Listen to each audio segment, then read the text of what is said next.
नमस्कार बच्चों, कैसे हैं आप सब। आशा करती हूँ आप सभी अच्छे होंगे, स्वस्थ होंगे, खुश होंगे और अपनी पढ़ाई भी अच्छे से कर रहे होंगे। जैसा कि आप सभी जानते हैं, मैं हूँ आपकी हिंदी की अध्यापिका और मैं स्वागत करती हूँ आप सभी का आईसीटी वर्चुअल क्लासरूम में।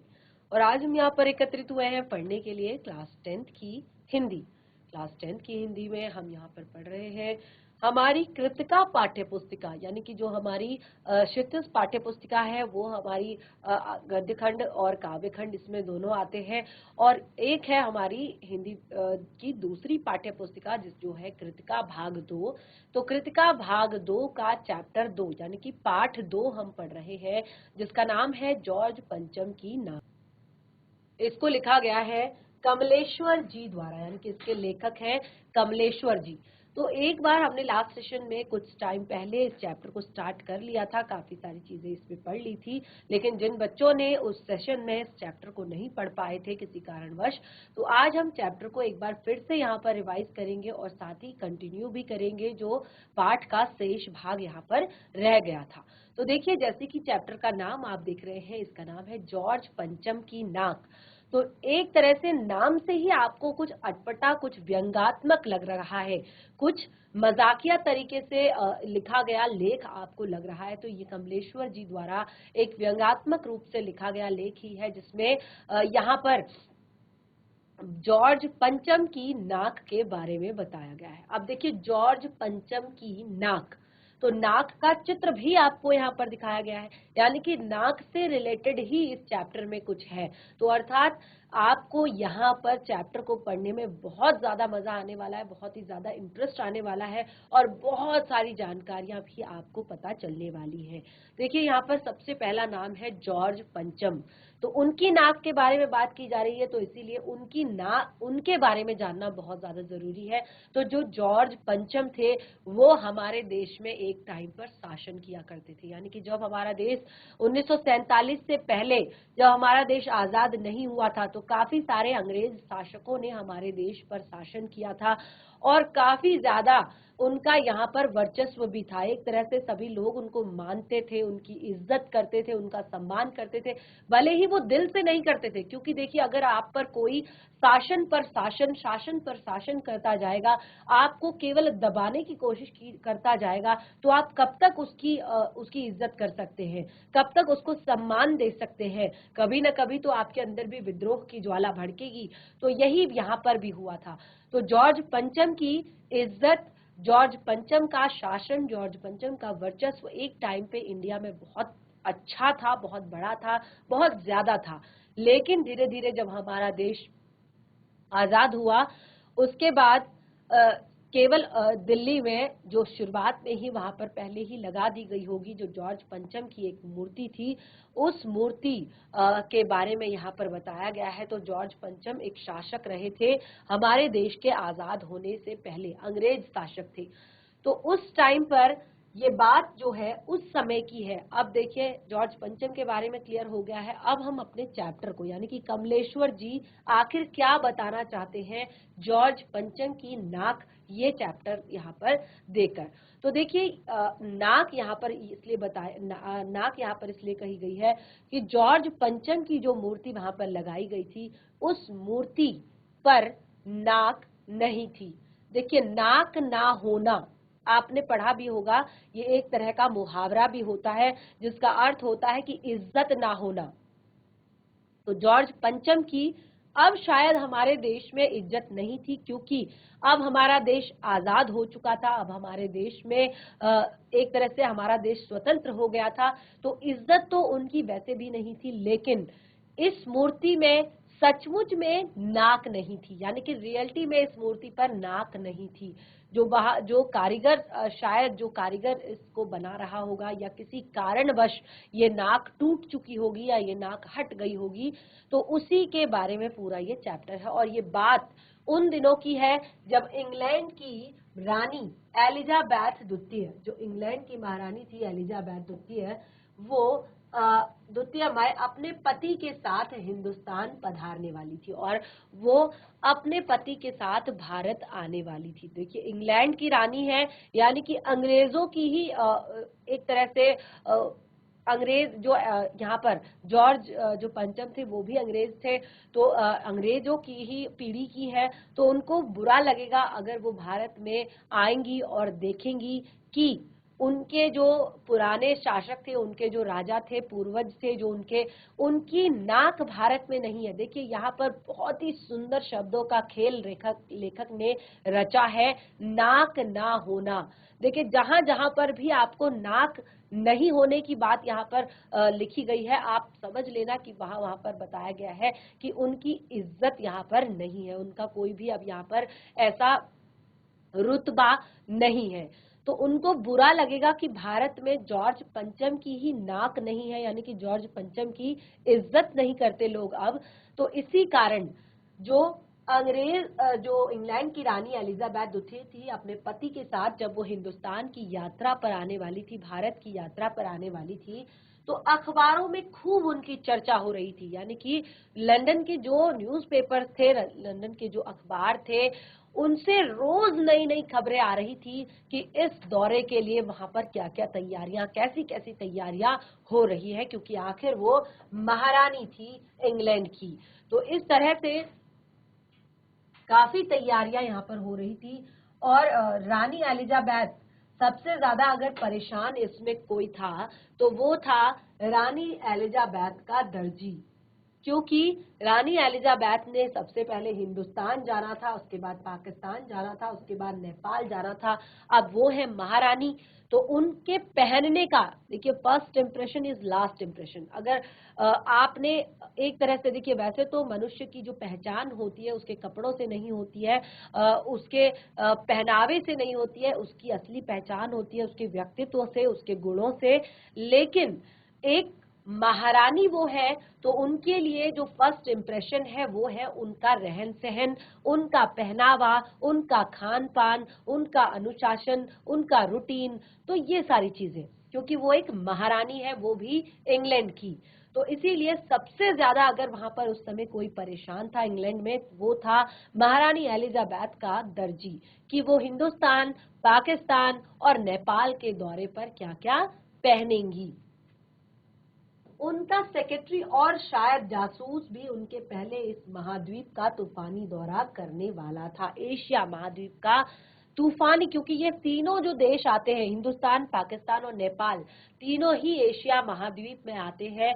तो उनका जो सेक्रेटरी था, यानी कि इंग्लैंड की रानी थी, तो उनका जो सेक्रेटरी था वो इस महाद्वीप का एक तूफानी दौरा करने वाला था, यानी कि यहाँ की तैयारियों का, यहाँ के एक तरह से जो भी बातें यहाँ पर हो रही है महारानी के बारे में, उन सब चीजों का एक तूफानी दौरा, यानी कि फटाफट जाकर एक बार सब जगह देख कर आना कि क्या कुछ चल रहा है इंडिया में, पाकिस्तान में और नेपाल में, तूफानी दौरा करने वाला था। आखिर कोई मजाक तो नहीं था, आखिर ये कोई मजाक तो नहीं था कि एक इंग्लैंड की इतनी बड़ी महारानी जो है वो विश्व दौरे पर, विश्व के कुछ देशों के दौरे पर निकली है। तो इसीलिए जमाना चूंकि नया है, क्योंकि नया जमाना है, अब फौज फर्राटे के साथ निकलने के दिन बीत चुके हैं। यानी कि जैसे पहले निकलते थे राजा, और जब राजा निकलते थे तो उनके साथ पूरी फौज होती थी, हाथी होते थे, घोड़े होते थे और बहुत सारे उनके सैनिक होते थे, सेनापति होते थे। तो अब ये फौज फर्राटे के साथ निकलने के दिन बीत चुके हैं, इसीलिए फोटोग्राफर्स की फौज तैयार हो रही है।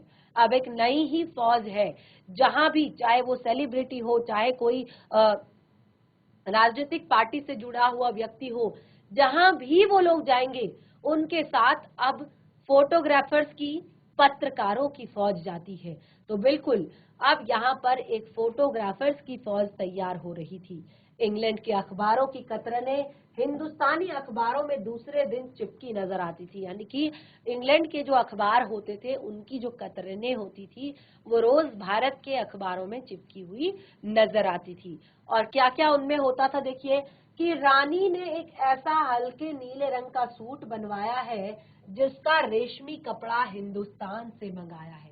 यानी कि रानी जो सूट पहनने वाली है उसका जो रेशमी कपड़ा है वो हिंदुस्तान से मंगाया है, और करीब 400 पाउंड का खर्चा उस सूट पर आया है। रानी एलिजाबेथ की जन्म पत्री भी छप गई।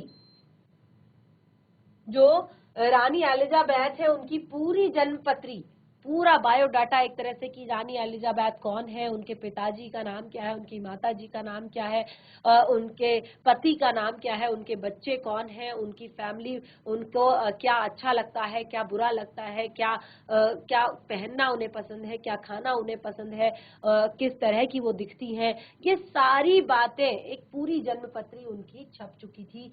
प्रिंस फिलिप के कारनामे भी छुपे थे, और तो और उनके नौकरों, बावर्चियों और खानसामों और अंग रक्षकों की भी पूरी पूरी जीवनियां देखने में आई थी न्यूज में, न्यूज़पेपर्स में। यानी कि उनके नौकर कितने हैं, उनके बावर्ची कितने हैं, उनके खानसाम कितने हैं, उनके अंग रक्षक कितने हैं, कौन कौन कैसा कैसा काम करता है, कहाँ कहाँ पर रहता है, क्या करता है, ये सब छपा हुआ था। महल में रहने और पलने वाले कुत्तों तक की तस्वीरें अखबारों में छप गई थी। यानी कि उस समय पर जो महारानी एलिजाबेथ के महल में जो पालतू जानवर उनके रहते हैं, उनके जो कुत्ते हैं, उनकी तक जो फोटो थी वो अखबार में छप चुकी थी। बड़ी धूम थी, बड़ा शोर शराबा था, यानी कि इन सबके लिए बहुत धूम मची हुई थी, बहुत शोर शराबा था। शंख इंग्लैंड में बज रहा था, गूंज भारत में आ रही थी। यानी कि ये एक तरह से यात्रा की शुरुआत का शंख जो है वो इंग्लैंड में बज रहा था और उसकी गूंज भारत में सुनाई दे रही थी। भारत में इतनी ज्यादा तैयारियां सब लोग कर रहे थे, इतनी सारी चीजें तैयार की जा रही थी। इन खबरों से हिंदुस्तान में सनसनी फैल रही थी। ये जो खबरें हैं इनसे हिंदुस्तान में सनसनी फैल रही थी। राजधानी में तहलका मचा हुआ था, राजधानी दिल्ली में तहलका मचा हुआ था। क्यों मचा हुआ था? कि जो रानी 5,000 रुपए का रेशमी सूट पहनकर पालम हवाई अड्डे पर उतरेगी, यानी कि जो रानी 5,000 का सूट पहनकर पालम हवाई अड्डे पर उतरेगी, तो उसके लिए कुछ तो होना ही चाहिए, यानी कि कुछ अलग होना चाहिए, कुछ तो होना ही चाहिए। अब क्या कुछ क्या, बहुत कुछ होना चाहिए। इसके बावर्ची पहले महायुद्ध जान हथेली पर लेकर लड़ चुके हैं, उनकी शान शौकत के क्या कहने। यानी कि जिनके बावर्ची भी महायुद्ध को जान हथेली पर लेकर लड़ चुके हैं, यानी कि उनके बावर्ची भी आम आदमी नहीं है, तो उनकी शान और शौकत के क्या कहने। और अब वो दिल्ली आ रही है और नई दिल्ली ने अपनी तरफ देखा और बेसाख्ता, यानी कि नई दिल्ली ने, जब ये बात नई दिल्ली को पता चली तो दिल्ली ने अपनी तरफ देखा और बेसाख्ता मुंह से निकल गया, बेसाख्ता मुंह से निकल गया, यानी कि स्वाभाविक रूप से मुंह से निकल गया। देखिए, जब आपके घर में आपके स्पेशल गेस्ट आने वाले होते हैं तो आप क्या करते हैं? तो देखिए, दिल्ली के मुंह से भी यही निकला स्वाभाविक रूप से, अचानक से, कि वह आए हमारे घर खुदा की रहमत, कभी हम उनको तो कभी अपने घर को देखते हैं। यानी कि वो हमारे घर आए, ये भगवान ने हम पर रहमत की है, क्योंकि हमारा देश तो वैसे भी पहले से ही अतिथि देवो भवो पर विश्वास करता है।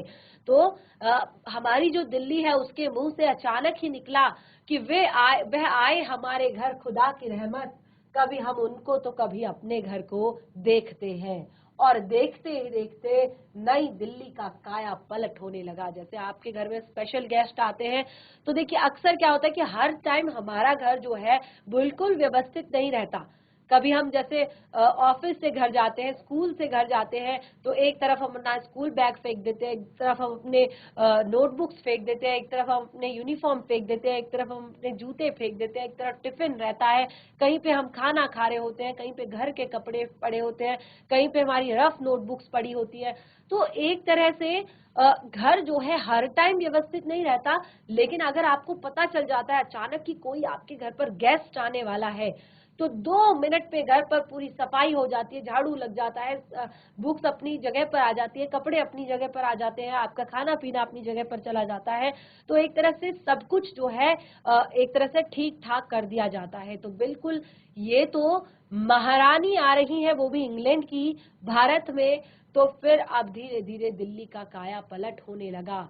और यह करिश्मा तो यह था कि किसी न किसी से नहीं कहा, किसी ने किसी को नहीं देखा, सड़कें जवान हो गई, बुढ़ापे की धूल साफ हो गई, इमारतों ने नाज़नीनों की तरह श्रृंगार किया। यानी कि करिश्मा तो यह था, करिश्मा तो यह था कि किसी ने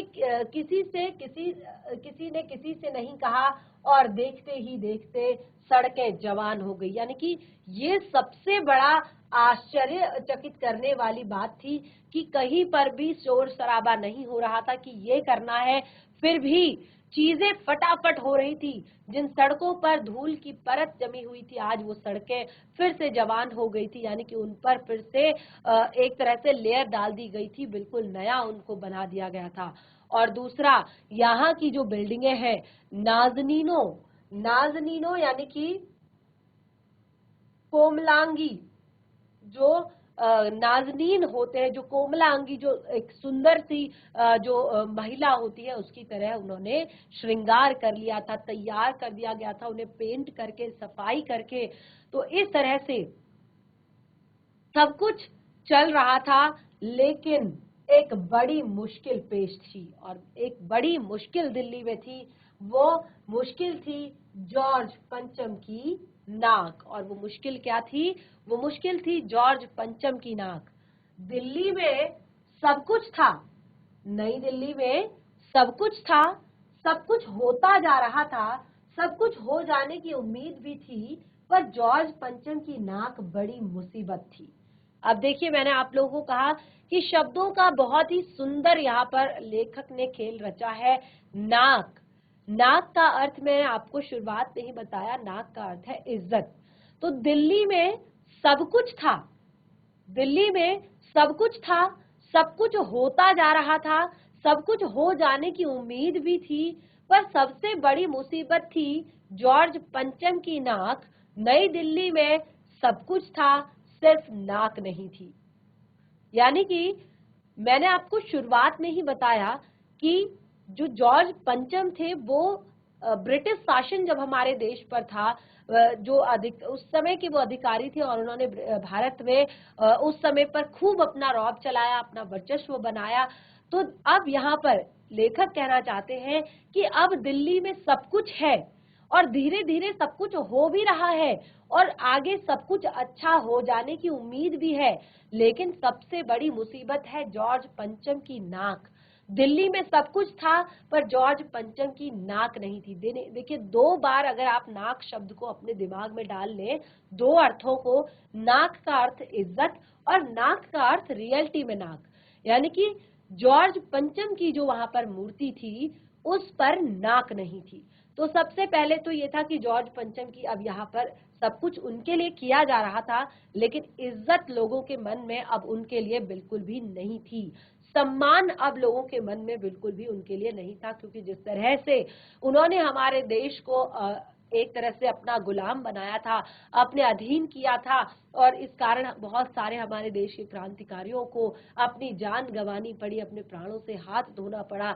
बहुत सारी ऐसी प्रॉब्लम्स आई उस समय हमारे देश पर अंग्रेजों के कारण।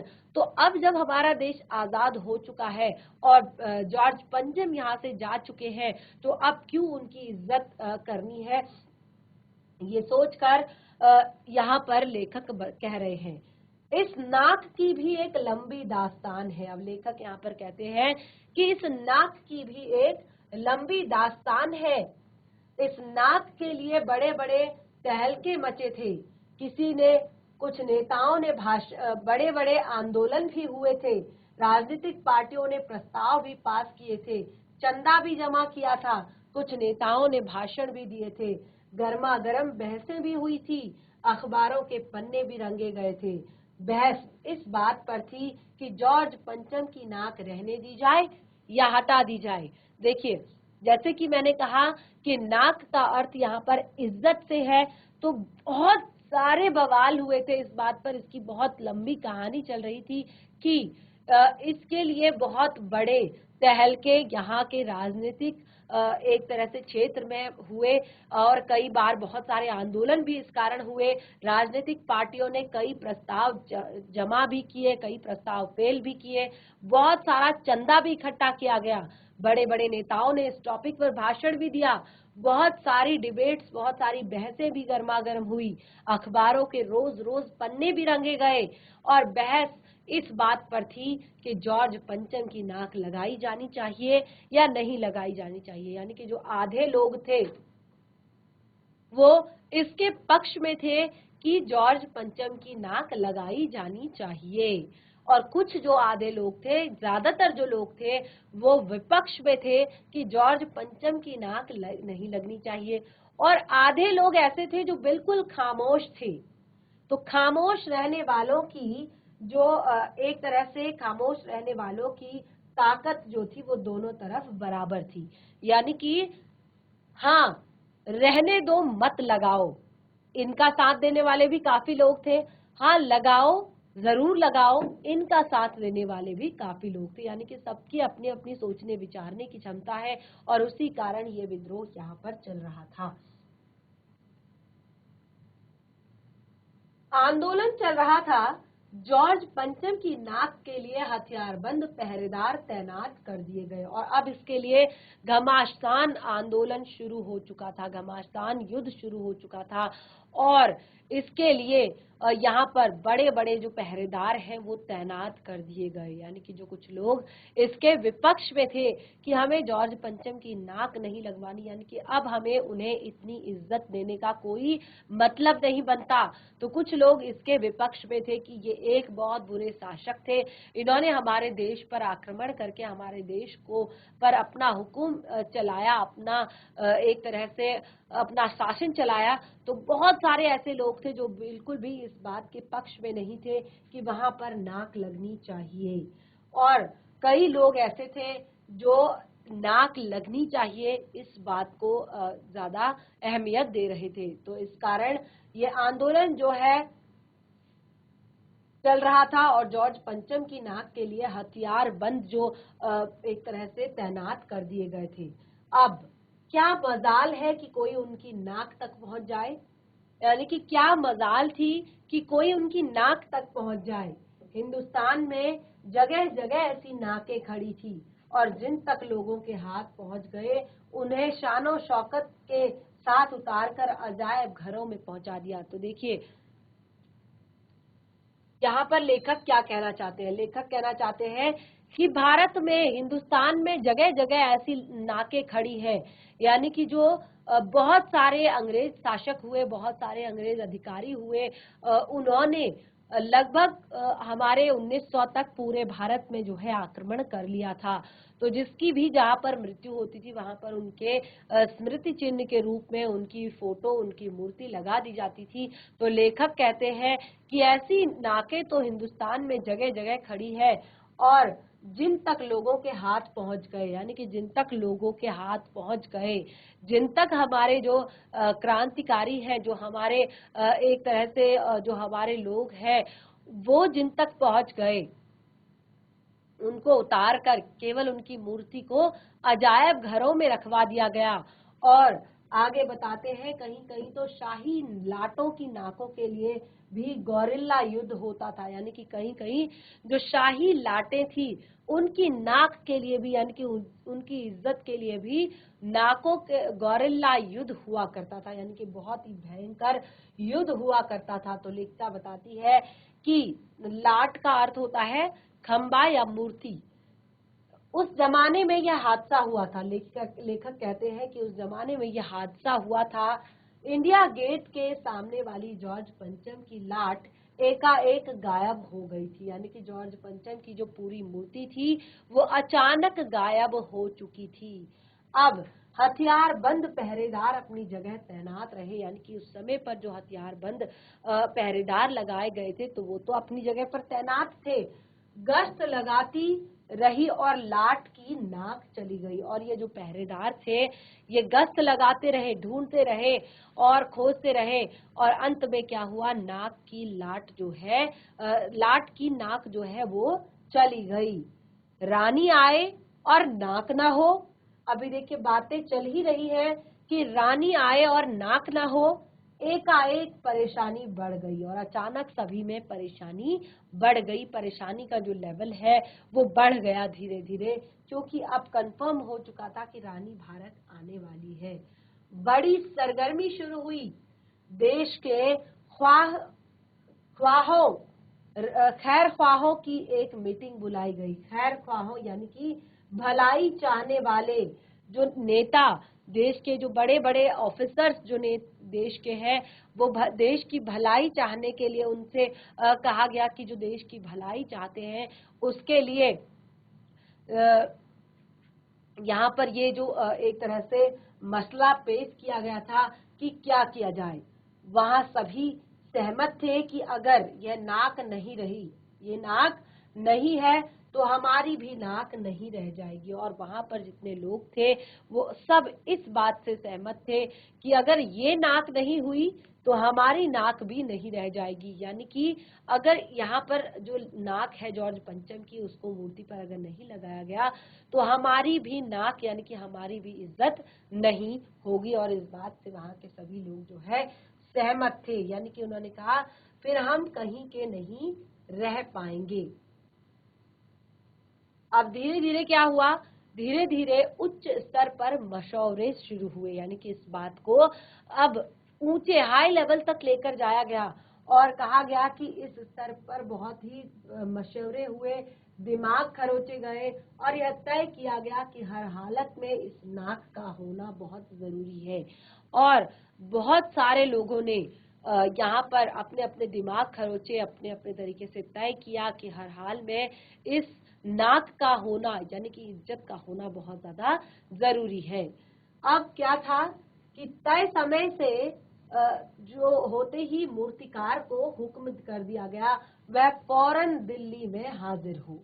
और उस समय पर जैसी ये सारी चीजें डिसाइड हुई, सारी चीजें क्लियर हुई, तो उसी समय पर मूर्तिकार को, कलाकार को यहाँ पर जो जगह थी वहां पर उन्हें उनके मूर्तिकार को, कलाकार को जरा सी पैसे के लिए वो जो लाचार था, आते ही उसने हुक्मनामों को देखकर अजीब परेशानी थी उन चेहरों पर।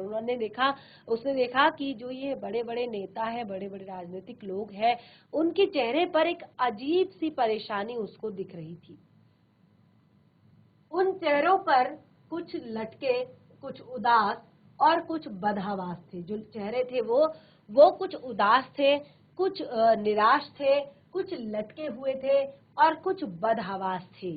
तो इस तरह से उनकी हालत देखकर लाचार कलाकार की आंखों में भी आंसू आ गए। जो मूर्तिकार जिसको बुलाया गया था उसकी आंखों में भी आंसू आ गए। तभी एक आवाज सुनाई दी, मूर्तिकार, जॉर्ज पंचम की नाक लगानी है। तो मूर्तिकार को ऑर्डर किया गया कि मूर्तिकार, जॉर्ज पंचम की नाक लगानी है। मूर्तिकार ने जवाब दिया, जो मूर्तिकार था उसने जवाब दिया, नाक लग जाएगी, यानी कि इसमें कोई प्रॉब्लम नहीं है, कोई बहुत बड़ी बात नहीं है, नाक लग जाएगी। पर मुझे यह मालूम होना चाहिए कि यह लाट कब और कहाँ बनी थी। यानी कि जो ये लाट जो है वो कब और कहाँ पर बनी थी। तो इस तरह से उन्होंने प्रश्न किया और इस लाट के लिए पत्थर कहाँ से लाया गया था। तो लेखक ने वहां पर पूछा, जो एक तरह से कि मुझे ये मालूम होना चाहिए, उसने जवाब दिया कि मुझे ये पता होना चाहिए कि ये लाट कब और कहाँ बनी थी, ये मूर्ति कब बनी थी और किसने बनाई थी। तो इस तरह से इसके लिए जो पत्थर है वो कहाँ से लाया गया था। तो अब सब हुकामों ने एक दूसरे की तरफ ताका। जितने भी वहां पर बड़े बुजुर्ग बैठे हुए थे, बड़े लोग जो थे, हुक्काम जो थे, एक तरह से जितने भी अनुभवी लोग कह सकते हैं, शासन सत्ता से जुड़े हुए, उन सभी ने एक दूसरे की तरफ ताका और एक ही नजर में दूसरे से कहा कि यह बताने की जिम्मेदारी तुम्हारी है। यानी कि जब 8 से 10 लोग बैठे थे, काफी उसमें ऑफिसर्स भी थे, अलग अलग लोग थे, अलग अलग विभागों के लोग थे। तो वहां पर जब सारे लोग बैठे हुए थे तो जब ये प्रश्न आया कि ये लाट कहाँ बनी थी और इसके लिए जो मिट्टी है, जो पत्थर है, ये कहाँ से लाया गया था, तो सारे लोग, जो सभी लोग हैं, वो एक दूसरे के मुंह देखने लगे, एक दूसरे की तरफ झांकने लगे और इस तरह से एक दूसरे को अपनी बात जो है वो बताने लगे कि यह जिम्मेदारी तुम्हारी है। यानी कि इस बात को क्लियर करने की जो जिम्मेदारी है वो तुम्हारी है। खैर, ये मसला भी यहाँ पर हल हो गया। कैसे हुआ कि एक क्लर्क को फोन किया गया और इस बात की छानबीन करने का काम सौंप दिया गया। एक क्लर्क को खड़ा किया, एक क्लर्क को बुलाया गया और इस बात की छानबीन करने का एक तरह से काम उसको दे दिया। पुरातत्व विभाग की फाइलों के पेट चीरे गए, पेट चीरे गए। यानी कि एक तरह से मुंह से उगलवाना, उनसे चीजें बाहर निकलवाना। तो जो पुरानी विभागों के फाइलें हैं उनके पेट चीरे गए। पुराने समय के जो फाइलें हैं, पुरानी जितनी जितनी भी फाइलें हैं, उनको पलटा गया, उनमें से देखा गया कि कैसे ये मूर्ति कब और कहाँ बनाई गई थी। पर कुछ भी पता नहीं चल सका। पर इस तरह से वो मूर्ति बनी थी कि कुछ भी पता उस बारे में नहीं चल सका। क्लर्क ने लौटकर कमेटी के सामने कांपते हुए बयान दिया। जो क्लर्क जिसको ये सारे काम दिए गए थे, उसने डरते हुए बिल्कुल कमेटी के सामने यहाँ पर कांपते हुए उसने जवाब दिया, सर मेरी खता माफ हो, सर मेरी खता माफ हो, फाइलें सब कुछ हजम कर चुके हैं। यानी कि अब फाइलों में कुछ भी शेष नहीं है, फाइलें सब कुछ हजम कर चुकी है। तो देखिए इस तरह से यहाँ पर जो जॉर्ज पंचम की जो नाक है उसके विषय में डिस्कशन किया जा रहा है, उसके विषय में बातें की जा रही है कि किस तरह से उनकी जो नाक है उसको लगाया जाए। हुक्कामों के चेहरे पर उदासी के बादल छा गए, क्योंकि जब इस तरह की बात उसके साथ हुई, मूर्तिकार के साथ हुई, तो अब हुक्कामों के चेहरे फिर से उदास हो गए, उनके चेहरों पर उदासी के बादल छा गए। अब लेखक कहते हैं एक खास कमेटी बनाई गई, यानी कि एक अच्छी सी खास कमेटी बनाई गई और उसे ये काम दे दिया गया कि जैसे भी हो ये काम होना चाहिए और इस नाक का पूरा दारोमदार आपके ऊपर है। यानी कि पूरी जो जिम्मेदारी है इस पर नाक लगाने की वो आपके ऊपर है। ठीक है, तो देखिए इस तरह से हमने यहाँ पर काफी जो लंबा जो टॉपिक है हमारा उसे यहाँ पर पढ़ लिया है और अभी तक आपने देखा काफी इंटरेस्टिंग हमारी ये स्टोरी रही है। आगे क्या मूर्तिकार उस मूर्ति पर नाक लगा पाएगा, क्या होगा भारत की नाक का, इसको हम कंटिन्यू करेंगे अपने नेक्स्ट सेशन में। तो आज हमने जितना भी पढ़ा है, आपका ये चैप्टर बहुत ही ज्यादा इंटरेस्टिंग है और साथ ही कुछ चीजें सिखाने वाला भी है। तो इस चैप्टर को घर पर एक बार जरूर रिवाइज कर लें और बाकी का हम आगे कंटिन्यू करेंगे। तब तक के लिए धन्यवाद। आपका दिन शुभ हो।